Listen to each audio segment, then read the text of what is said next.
এই সনদের আইনি ভিত্তির জন্য টেকসই আইনি ভিত্তির জন্য গণভোট হবে।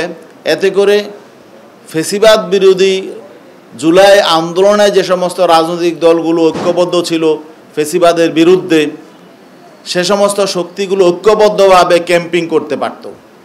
এখন যেটা হবে, জাতীয় নির্বাচনের ডামাডোলে প্রত্যেকেই নিজেদের প্রার্থীদের পক্ষে বিভক্ত হয়ে যাবে এবং জুলাই সনদের গণভোটের পক্ষে, ভোটের পক্ষে ক্যাম্পিংটা দৃশ্যমান হবে না। এবং এটাও আমরা মনে করি একটা ঝুঁকিতে পড়ে যাবে। জুলাই সনদের ভোটের পক্ষে যদি ক্যাম্পিং জোরালো না হয়, তাহলে আমাদের এখানে আশঙ্কার যথেষ্ট জায়গা আছে। এই জন্যে আমরা আগে থেকে বলেছিলাম যে জুলাই সনদের যেই গণভোট, এই গণভোটটা নভেম্বরে হওয়া উচিত ছিল।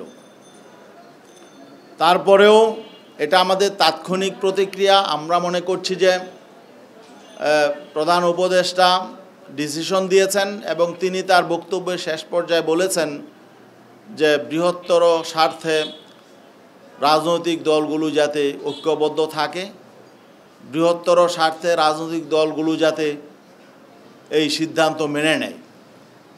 আমরা একটি দায়িত্বশীল রাজনৈতিক দল হিসাবে আমরাও মনে করি ফ্যাসিবাদ বিরোধী শক্তিগুলো ঐক্যবদ্ধ থাকা দরকার এবং বৃহত্তর স্বার্থে আমাদের ঐক্যবদ্ধ থাকা দরকার। আমরা অবশ্যই প্রধান উপদেষ্টার এই আহ্বানটা অবশ্যই আমরা রিয়ালাইজ করব। তবে আমরা সামগ্রিক বিষয়টা আমাদের ইসলামী আন্দোলন বাংলাদেশের কেন্দ্রীয় নির্বাহী কমিটিতে আবারও আলোচনা করব, বিশ্লেষণ করব এবং আমরা 8টি রাজনৈতিক দল এখন আন্দোলনে আছি।